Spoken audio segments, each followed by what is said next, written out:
But yeah. So people want to view things. You know, everybody say, if somebody want to do something nice for you, don't videotape. Because when I first started seeing TikTok, all I see was a bunch of these people videotaping. People giving people things. Nope. They were videotaping mannerism. Because now they're there next us. The colored folk. They are the ones who can file a discrimination law against you. When it was so hard for you to do one on them. But the president made it right. And I'm gonna say it again. How many groups didn't have their problem? Paper Boys, KKK, and all them things. But you folded on the Black Lives Matter at the first kick of ass. Trump will never be no one to me but the 1989 white, non-political man who was rich, who talked to the white populace, and they had all those black boys up a line the gates for that Georgia jogger. None of them black boys looked alike. The only thing they had in common were they were black boys. Google it. That day I cried for black men. Because that day, the world knew.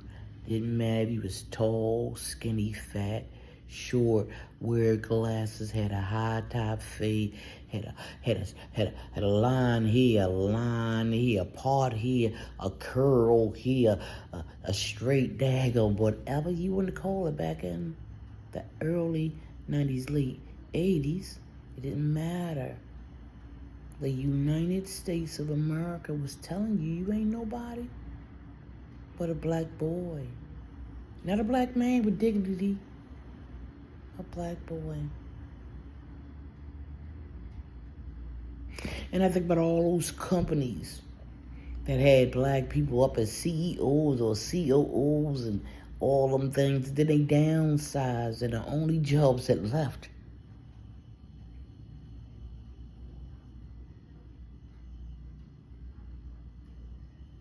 were the ones that left. And then they rebuilt the company after they won a couple of monies and stuff, and they brought people back, but they didn't bring back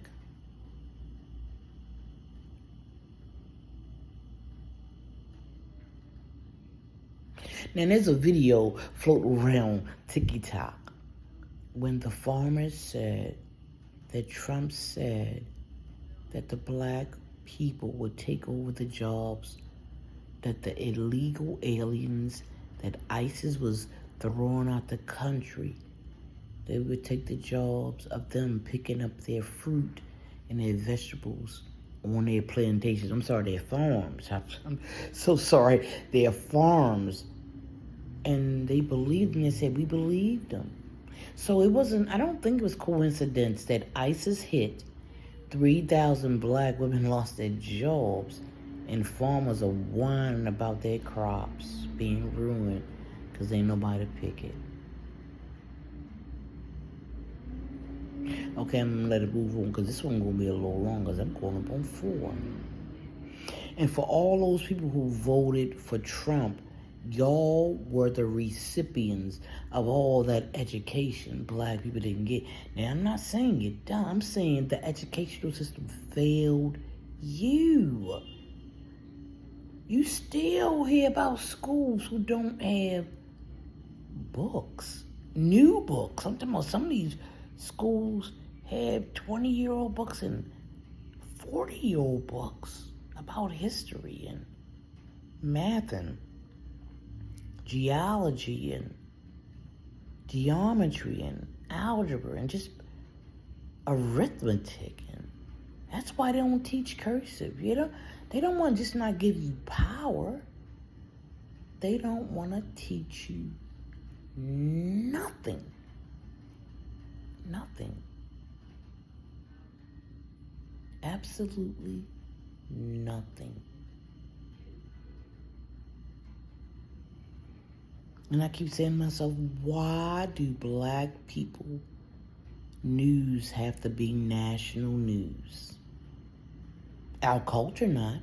You got people over in other countries not realizing that dancing they do on all these shows, we did in the 80s and the 90s.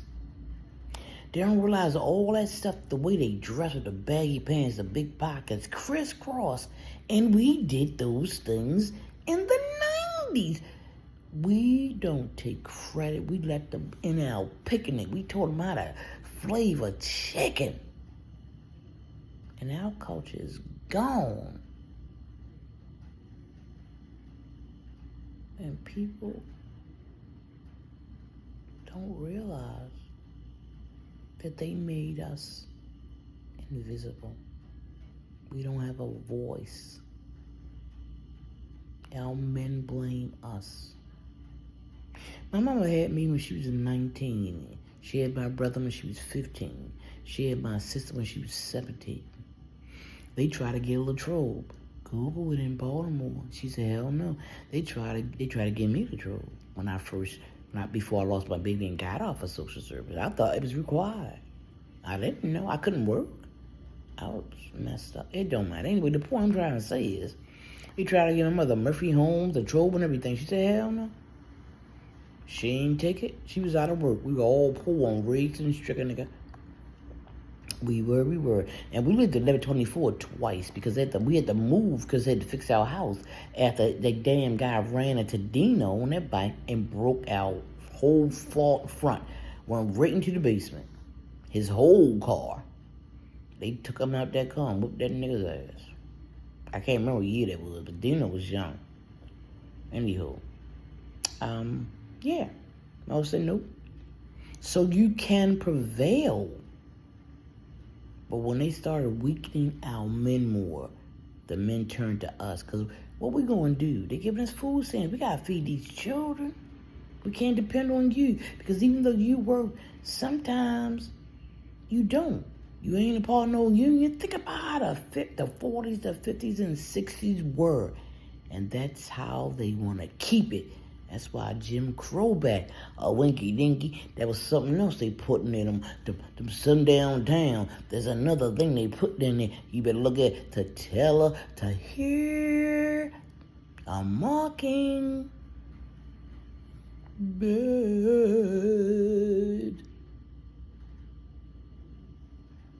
James Bird, B-Y-R-D.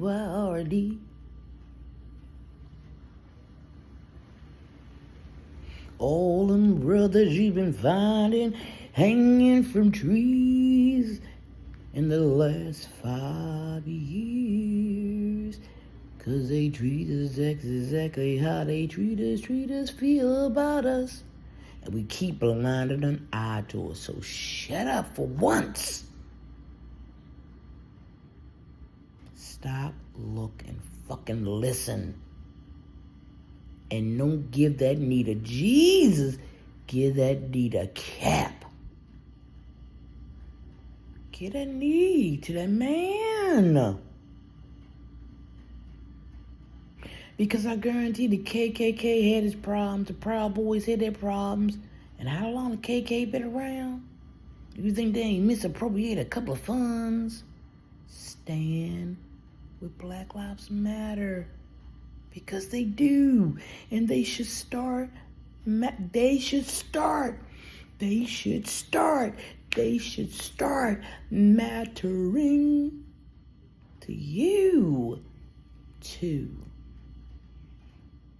When the NAACP started getting political, Republicans and Democrats there, I said, what the hell? Martin gone. Martin is gone. Malcolm gone. Malcolm gone.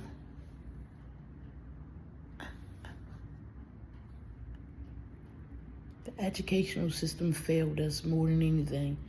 And we're like kids then. We get distracted by every little thing. Who cares? I told everybody I don't care.